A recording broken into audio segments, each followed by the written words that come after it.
So hello friends, once again એક નવા podcast સાથે હું આપની સમક્ષ હાજર છું. આ પોડકાસ્ટ ડિઝાઇન કર્યો છે જય મર્ચન્ટ્સ નૈત્રે સ્કૂલ ઓફ સિને એક્ટિંગ અને powered by cafe de Rio. આજે આપણા ડિરેક્ટર સિરીઝના ગેસ્ટ છે, બહુ જ સરસ મજાના ગેસ્ટ છે જે મસ્તી ધમાલ તોફાન કરી ખુશમિજાજ રહી, પોતે ખુશમિજાજીથી સેટ ઉપર સરસ મજાનું કામ કરે છે, સરસ મજાની ફિલ્મો કરે છે અને સરસ સિનિયર જુનિયર બધા જ એક્ટર્સને એટલો બધો સ્કોપ આપે છે એમની ફિલ્મોમાં, એવા શ્રી ચિન્મય પુરોહિત. ચિન્મયભાઈ, thank you so much for coming on this podcast. Thank you so much જયભાઈ, I am so happy. Thank you so much. Pleasure કે તમે ભાગદોડમાં થોડો ટાઈમ કાઢીને અમારી પાસે આવ્યા છો અને આ પોડકાસ્ટનો ભાગ બન્યા છો. ચિન્મયભાઈની ફિલ્મ આવી રહી છે જલેબી રોક્સ ઓન ધીસ 27 જૂન, રથયાત્રાના પવિત્ર દિવસે. એના વિશે આપણે પછી વાત કરીશું. પહેલાં ચિન્મયભાઈને હું ઓળખું છું, એક મિત્ર થ્રુ એમની સાથે ઓળખાણ થઈ અને એમની એક ફિલ્મમાં પ્રોડક્શન ટીમમાં મેં એમની સાથે કામ કર્યું છે, એમની અંડરમાં કામ કર્યું છે, એટલે મને ખબર છે કે ચિન્મયભાઈ કોઈ પણ ચેલેન્જીસને ફેસ કરવા માટે બહુ જ સક્ષમ છે. પ્લસ એ ધારે એ કોઈ પણ ભોગે કોઈ પણ કિંમતે કરાવીને જ રહે છે. આ મારો પર્સનલ અનુભવ છે. તો ચિન્મયભાઈ, પહેલી વાત શરૂ કરીએ કે તમે થિયેટર કર્યું, સિરિયલ્સ ટીવી શોઝ કર્યા અને પછી ફિલ્મો કરી. તો આ ત્રણે જે સેગમેન્ટ છે, ત્રણે એન્ટરટેનમેન્ટના સેગમેન્ટ છે, તો એમાં તમને સૌથી વધારે મજા ક્યાં આવી? મને ત્રણેય મીડિયમમાં ખૂબ મજા આવી. મને થિયેટર સૌથી પહેલાં કર્યું એના કારણે જયભાઈ મારામાં ડિસિપ્લિન આવી. રાઈટ. થિયેટર હંમેશા તમને ડિસિપ્લિન શીખવાડે છે, ડેડિકેશન શીખવાડે છે. અને આજે ચેલેન્જીસની વાત આવી ને કે કોઈ પણ શૂટિંગમાં કે કાંઈ પણ કોઈ ચેલેન્જીસ હોય તો હું ગભરાતો નથી. ગમે રીતે મારે જે કરવું હોય એ હું કરીને રહું છું. આ બધું મને થિયેટરે આપ્યું. કારણ કે થિયેટરમાં જે મને જે આખી પ્રોસેસ હતી, તમે શરૂઆત કરો બેકસ્ટેજથી, પછી લાઇટ કરો, મ્યુઝિક કરો, એક્ટિંગ કરો, છેલ્લી ઘડી કોઈ પણ હોય તો પણ બધું કરો. તો એ બધું જે તમને બધા આસ્પેક્ટ્સ શીખવા મળે, જી, કે ટોટલિટી એ તમને થિયેટર એટલું બધું આપે છે, રાઈટ, કે જેનાથી તમારું ઘડતર કરેક્ટ થાય છે. તો એ ઘડતર સરસ થયું. પછી મુંબઈ જેવા વાતાવરણમાં હું ગયો, 95થી જે મુંબઈમાં મેં પદાર્પણ કર્યું, તો મુંબઈ, કારણ કે ફ્રેન્કલી સ્પીકિંગ અત્યારે થોડું થોડું હવે ગુજરાતમાં થયું છે. 95માં તો એવું વાતાવરણ હતું જ નહીં ગુજરાતમાં કે તમે બ્રેડ એન્ડ બટર માત્ર આ કામથી કરીને કરી શકો, ખાઈ શકો, ઘર બનાવી શકો, એ બધું હતું જ નહીં. એટલે મુંબઈ જેવું બન્યું અને મુંબઈનું વાતાવરણ, મુંબઈનું પ્રોફેશનલિઝમ, મુંબઈનું ડિસિપ્લિન, આ બધું પાછું એમાં ઉમેરો થયો. રાઈટ. એટલે આમ તો ડિસિપ્લિન્ડ હતો, પ્લસ પ્રોફેશનલિઝમનો ઉમેરો થયો. અને આ બધું થવાથી કઈ રીતે બધું આવી ગયું અને life is good. Yes, great. અને ટીવી સિરિયલ વિશેનો જે તમારો અનુભવ છે, ટીવી શોઝ જે ટેલિવિઝનમાં તમે મેક્સિમમ કામ કર્યું છે, ડિરેક્ટ કર્યું છે, તો એમાં કઈ એવી સિરિયલ છે કે કયો એવો શો છે જે તમને લાઈફ ટાઈમ યાદ રહે છે અને યાદ રહ્યો છે? એના વિશે થોડું. હું કહું, મારી ગુજરાતી 2 સિરીઝ મને બહુ જ યાદ રહે છે અને હિન્દીમાં પણ 2-3 સિરીઝની વાત કરીશ. મારી ગુજરાતીમાં ચલ મારી સાથે જિંદગી, ઝી આલ્ફા ગુજરાતી જ્યારે શરૂ થયું ત્યારે તો એ પહેલી સિરિયલ આપણી હતી, ચલ મારી સાથે જિંદગી. એમાં અરવિંદ વૈદ, દર્શન જરીવાલા, ઈરા ઠક્કર, ધર્મેશ ને મેહુલ બુચ ને બધા ઇન્ડસ્ટ્રીના બધા એક્ટર્સ હતા. અને અમે રાજપીપળા શૂટિંગ કરતા. બહુ અદ્ભુત શ્રેણી હતી. અને પછી રીત રિવાજ મેં કરી બીજી ઈટીવી માટે, એ પણ લાર્જર દેન લાઈફ. તો મારી સિરીઝ સંબંધો ઉપર એક લાર્જર દેન લાઈફ ઉપર આ બંને હું સરસ રીતે બનાવી શક્યો. અને હિન્દીમાં વાત કરું તો કહું, શકાલાકા બુમ બુમ, એમાં મને બહુ મજા આવી. અને ચાચા ચૌધરી, એ રઘુવીર યાદવ સાથેની, તો એ બંને શ્રેણી મારા જીવનમાં, એને મને બિગિનિંગમાં જ, પછી તો પ્રોસેસ, પછી તો ઘણી બધી સિરિયલો આવતી રહી ને થતી રહી, પણ એ પહેલી બંનેમાં મને બહુ જ મજા આવતી હતી. કે કેતન મહેતા આના પ્રોડ્યુસર હતા, ચાચા ચૌધરી. હું, મારો નેક્સ્ટ ક્વેશ્ચન એ જ હતો કે કેતન મહેતા સાહેબ સાથે જે તમારો કાર્યકાળ રહ્યો, એ અનુભવ અત્યારે તમને કેટલો ખપ લાગી રહ્યો? Ketan Mehta was a producer of Chacha Chaudhary. એ મારા અલગ, મારું મેઇન જેની જોડે હું તૈયાર થયો કુંદન શાહ. કુંદન શાહ 95 પછી મને મળે મારા જીવનમાં. અને ફ્રેન્કલી સ્પીકિંગ હું રાઇટર નહોતો, મને કેમેરા શું એ ખબર પણ નહોતી. હું થિયેટરનો વ્યક્તિ હતો. મુંબઈ ગયો તો હું થિયેટર કરવા માટે જ, પણ કદાચ ઈશ્વરે મને મુંબઈ એટલા માટે લઈ ગયો કે મારે આ બધું કરવાનું હશે. અને કુંદન શાહ જેવા એક અદ્ભુત માસ્ટર ડિરેક્ટર, માસ્ટર રાઇટર મારા જીવનમાં આવ્યા. કામ નથી કર્યું, એ મારા જીવનમાં આવ્યા. અને એમની સાથેનો જે સમય મેં ગાળ્યો છે એ 6, 7, 8 વર્ષ, એટલે હજુ સુધી એમની સાથે છું જ હું. આજે આ દુનિયામાં નથી, પણ એ મારા જીવનમાં હંમેશા રહેશે જ. કારણ કે એમણે જે બધું શીખવાડ્યું ને કે કઈ રીતે શૂટિંગ કરવું, બહુ જ એક સરસ વાક્ય એમણે મને શીખવાડ્યું હતું કે ચિન્મય, પ્રોડ્યુસરનો એક પૈસો આપણે બગાડીએ નહીં, એ જવાબદારી આપણી છે. કારણ કે પ્રોડ્યુસર તમારા ઉપર પોતાની રમત રમતો હોય છે. તો ન સેટ ઉપર 1 મિનિટ બગાડવાની અને ન એનો 1 પૈસો બગાડવાનો. એટલે હોમવર્ક બહુ જ ઇમ્પોર્ટન્ટ છે. આ હોમવર્ક કરવાની વાત, ડિસિપ્લિનની વાત, આ બધું જે હતું જ એમાં પાછા કુંદન શાહનો ઉમેરો થયો. એટલે એકદમ થરો પ્રોફેશનલ થઈ ગયો અને એનું કામ હું હવે અત્યારે કરી રહ્યો છું. ગ્રેટ સર, અને જોઈ જ રહ્યા છે અમે. Sorry, thank you so much. Thank you. So મારો બીજો સવાલ એ કે સિરિયલની વાત કરી, થિયેટરની તમારા નર્ચરિંગમાં કે તમારા કરિયરને બનાવવામાં જે થિયેટરનો ફાળો છે, ટીવી સિરીઝમાંથી તમને જે અનુભવ ભેગો થયો, ત્યાર પછી આવી વાત અર્બન ગુજરાતી ફિલ્મોની, મોડર્ન ગુજરાતી ફિલ્મોની, એમાં તમારી શરૂઆત કેવી રીતે થઈ? પહેલી ફિલ્મ જે તમે કરી, અગર હું ભૂલ નથી કરતો તો ઓક્સિજનથી તમે પદાર્પણ ગુજરાતી મોડર્ન ફિલ્મમાં કર્યું, અર્બન ફિલ્મોમાં કર્યું, તો એ અનુભવ કેવો રહ્યો? અને મને ખબર છે ત્યાં સુધી કે તમે એ ફિલ્મને ન માત્ર ગુજરાતમાં કે મુંબઈમાં પણ વિદેશની અંદર પણ ઓડિયન્સ સુધી પહોંચાડી, અને જેનું બહુ ઓવરવેલ્મિંગ રિસ્પોન્સ આપને મળ્યો છે. મારા જીવનમાં એવું થયું કે 2016માં મને એમ થયું કે ટેલિવિઝન બહુ કર્યું યાર. હું મેન તો કુંદન શાહ પાસે ગયો તો ફિલ્મ્સ કરવા માટે, પણ બ્રેડ એન્ડ બટર માટે જેમ અમદાવાદથી મુંબઈ શિફ્ટ થયો, પછી એમ થયું કે આસિસ્ટન્ટ ડિરેક્ટર થઈને કંઈ ગરબડ નહીં બનાવી શકાય. તો ટેલિવિઝનમાં ઓફર મળવા માંડી, સારા પૈસા મળવા માંડ્યા, તો ટેલિવિઝનમાં શિફ્ટ થઈ ગયા. પછી ઘર થઈ ગયું, ઓફિસ થઈ ગયું, બધું ઘણું બધું થઈ ગયું. પછી ઈશ્વરને અચાનક મને સવારે પાછો ઉઠાડ્યો કે ભાઈલા આ શું છે, આ બધું તો કરવા માટે થોડું અહીંયા આવ્યો છું, હવે કંઈક બીજું તો કર. કારણ કે ટેલિવિઝનમાં શું છે, ટેલિવિઝનમાં તમે એ કરો છો કે જે ચેનલને જોઈએ છે. તો તમને જો કંઈ કરવું હોય તો તમારે કંઈ બીજું સર્જન તો કરવું જ પડશે. તો પછી એ પ્રમાણે 2017માં મેં મારો પ્રોડક્શન ગુઝબમ સ્ટુડિયોઝની શરૂઆત કરી ને પહેલી ફિલ્મ બનાવી ઓક્સિજન, ગુજરાતી ફિલ્મ ઓક્સિજન. અને ઓક્સિજને મને ઇટ વોઝ ઓલ્સો સમયની બહુ પહેલાંની ફિલ્મ, લોકોને સમજવાની મુશ્કેલ ફિલ્મ, એટલે એ હંમેશા મારું પહેલાં રહ્યું છે. મારે જો દુનિયાને કંઈ કહેવું હોય તો હું મારા સરસ મજાના માધ્યમથી કહેવાની કોશિશ કરું છું. અને oxygen was welcome by the audience very well in all the world, અને આજે પણ હું ઓક્સિજનનો ચિન્મય પુરોહિત ઓળખે છે. રાઈટ. સો તમે રાઇટર છો, પ્રોડ્યુસર છો અને ડિરેક્ટર પણ છો.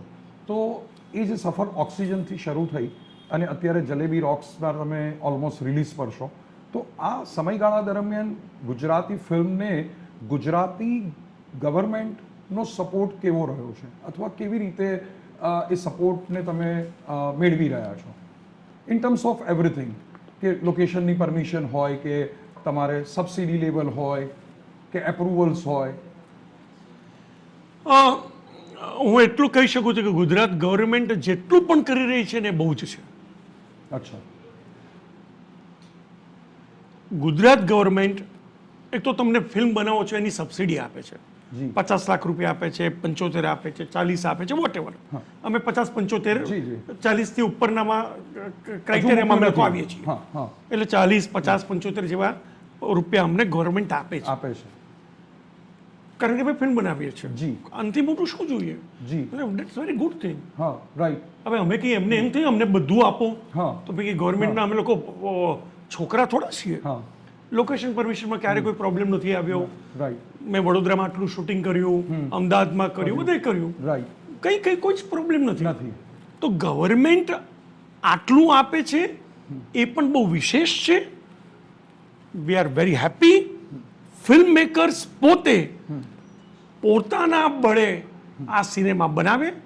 ખાલી ગવર્મેન્ટ જો અમને લોકોને રિલીઝ વખતે જે થિયેટર રિલીઝમાં જે થિયેટરના જે સર્વિસ ચાર્જીસ છે 20 રૂપિયા, 21 રૂપિયા, હા 18 રૂપિયા, આમાં અમને થોડી રાહત કરી આપે તો ટિકિટ વિન્ડો ઉપર જ્યારે ઓડિયન્સ આવે છે જે આવે છે એમાં જે પૈસાનો ફાળો હોય છે એ બહુ જ વધારે બધો જીએસટીમાં જાય છે, પછી આ બધામાં જાય છે, બધામાં જાય છે, અને અમારા ભાગે બહુ જ આટલા જ આવે છે.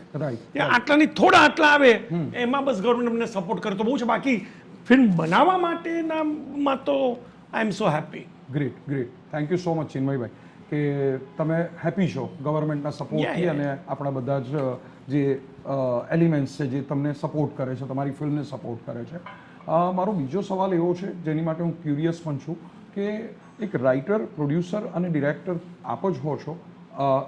જલેબી રોક્સની વાત કરીએ તો, અને એનું શૂટિંગ લગભગ વડોદરા, ચંદીગઢ બધે તમે કર્યું છે, તો એના વિશે જરા જણાવશો કે એ અનુભવ અથવા એ કેટલા દિવસનો સ્પાન રહ્યો to make jalebi rocks? Jalebi rocks બહુ સુંદર મજાની એક જર્ની રહી. અને જલેબી રોક્સમાં મને મજા એ આવી કે મારી વિદ્યા પાઠક જે છે, જે મારી મુખ્ય નાયિકા છે, એમનું પિયર જ વડોદરા છે અને એનું સાસરું ચંડીગઢ છે. એટલે મારો ફર્સ્ટ હાફ ચંડીગઢ છે અને મારો સેકન્ડ હાફ વડોદરા છે. તો નોર્થ ઇન્ડિયા અને આપણું ગુજરાત અને આપણું વડોદરા, આ બંનેને બહુ સુંદર રીતે હું કેપ્ચર કરી શક્યો. અને અહીંના અલકાપુરી રોડ્સ ને અહીંની જલેબીની દુકાનો ને અહીંની સિગ્મા કોલેજ ને અહીંના ઘણા બધા એવા સ્થળો. અમે વિદ્યા પાઠકનું ઘર અહીંથી દૂર એક ચિખોદરા નામનું ગામ છે, સરસ મજાની સોસાયટી છે, એટલી સુંદરતાથી કર્યું. એટલે વી લવ દેટ.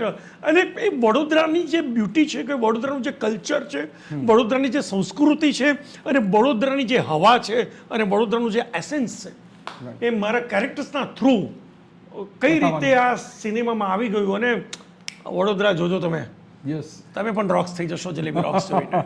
ગઈકાલે જ ફિલ્મનું ટ્રેલર આવ્યું છે, આપે સૌએ જોયું હશે અને બહુ જ ઇમ્પ્રેસિવ લાગે છે. વાર્તા પણ સરસ છે.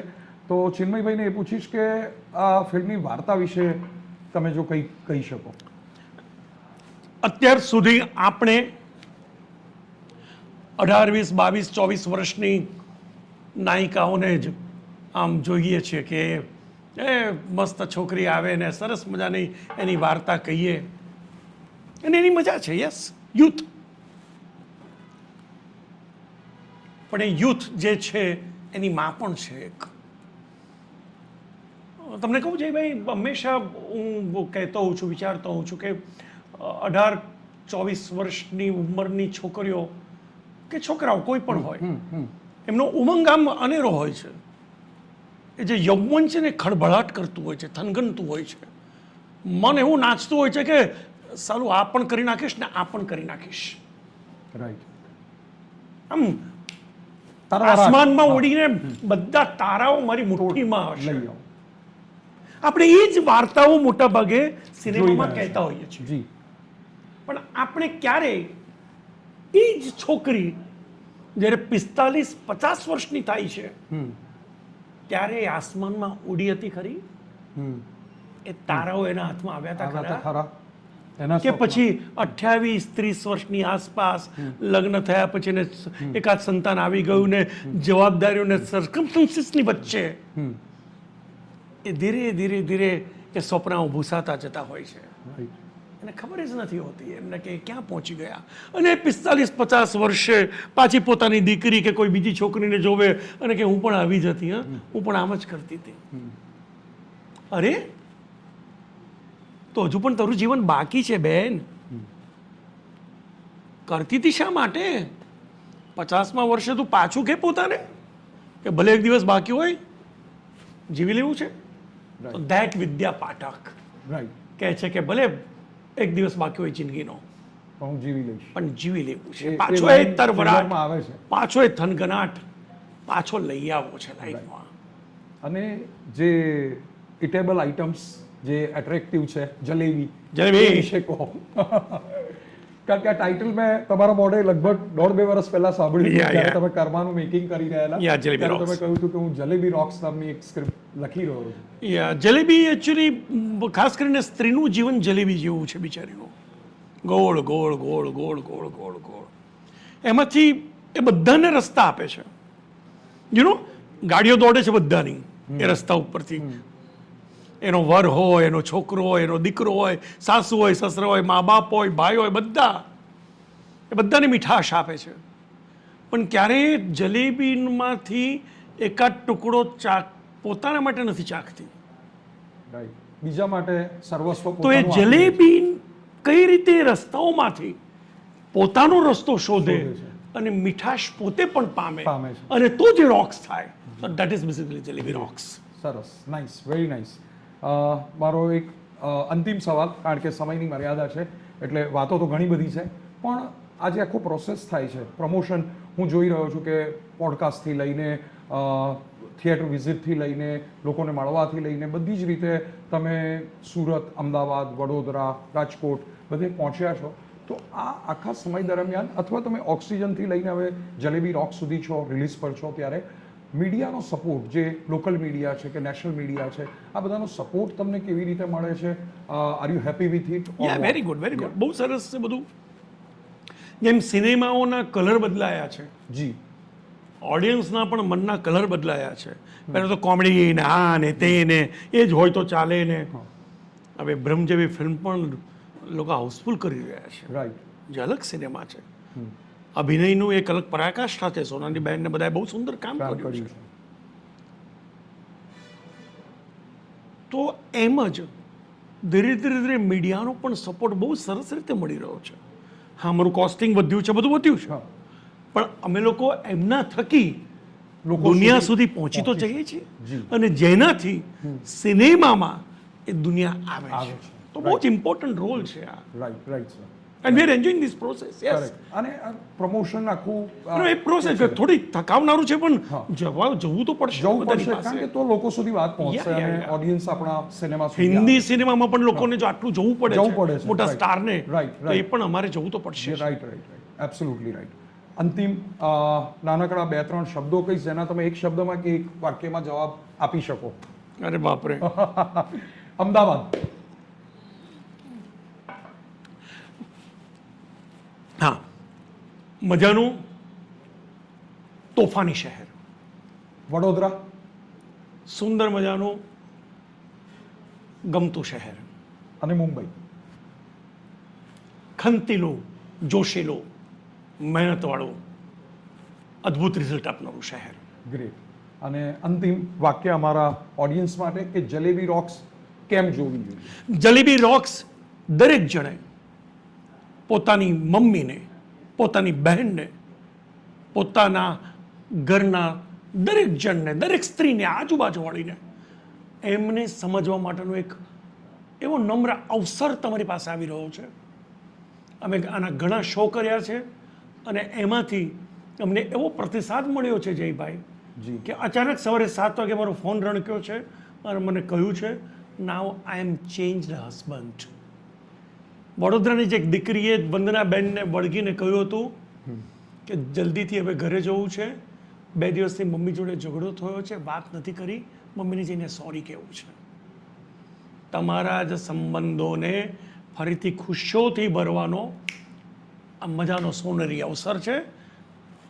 મીઠાશ લાવશે જલેબી જેવી, ગ્રેટ.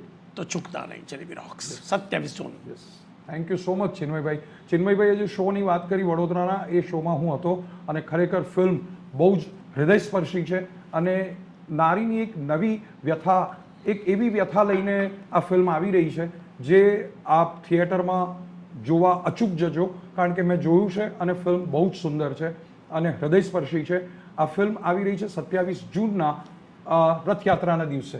તો આપ પ્લીઝ આ થિયેટરમાં જોવા જજો અને આપના સંબંધીઓને જેમ ચિન્મયભાઈએ કહ્યું એમ બધા જ વધારેમાં વધારે સંખ્યામાં આ સુંદર મજાની ફિલ્મને પ્રતિસાદ આપે એવી હું આશા રાખું છું અને થેન્ક યુ ચિન્મયભાઈ કે તમે આટલો સમય કાઢીને આ પોડકાસ્ટમાં Thank you, જલ્દીમાં થઈ છે પણ ફરી અરે વખત બહુ મજા આવી પણ આપણે લાંબો ફરી એક વખત યસ 1.5 કલાકનો કરીશું પાછો પોસ્ટ રિલીઝ વખતે કે કંઈક ક્યારેક કરીશું, તમે ફરી કંઈક વડોદરા કરીશું. આવો ત્યારે Thank thank you so much દર્શકો તમે આ પોડકાસ્ટ બહુ જલ્દી આપની સમક્ષ હશે જોઈ શકશો થેન્ક યુ સો મચ અને નવા પોડકાસ્ટ સાથે અમે બહુ જલ્દી આપની સામે આવીશું થેન્ક યુ દોડવા જા સવારે એક્સરસાઇઝ કર પણ નહીં કરવું કશું નથી ને બસ ફરિયાદો કરવી છે તારે અરે ટ્રાય તો કરું છું ને હું પણ હવે બસ આ પણમાં રહી ગઈ તું જ્યારે જુઓ ત્યારે ટોક ટોક ટોક આ ખા આ ન ખા બસ મોમ ને ટેસ્ટ જોઈએ છે છોલે ભટુરે પુલાવ અને પછી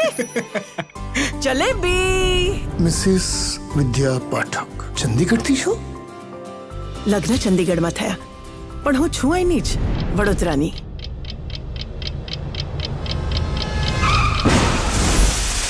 અરે ભાઈ સાહેબ આપ જાइए પ્લીઝ અરે શું જાય શાંતિ રાખને સુકમ કોટા ઝઘડા કરે છે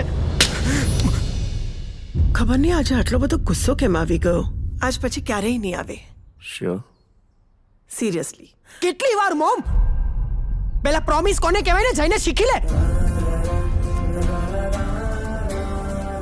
ચીકુ જો તું તમે તો બોલતા જ નહીં ઓ માં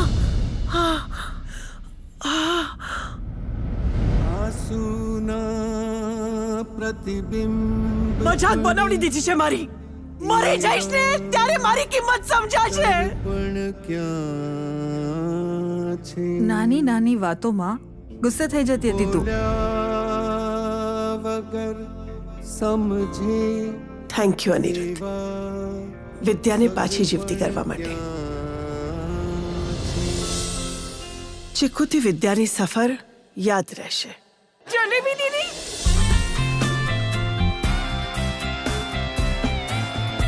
ફર્સ્ટ અને સેકન્ડ યરમાં યુનિવર્સિટી ટોપર હતી અને થર્ડ યરમાં થર્ડ યર પૂરું ના કરી શકી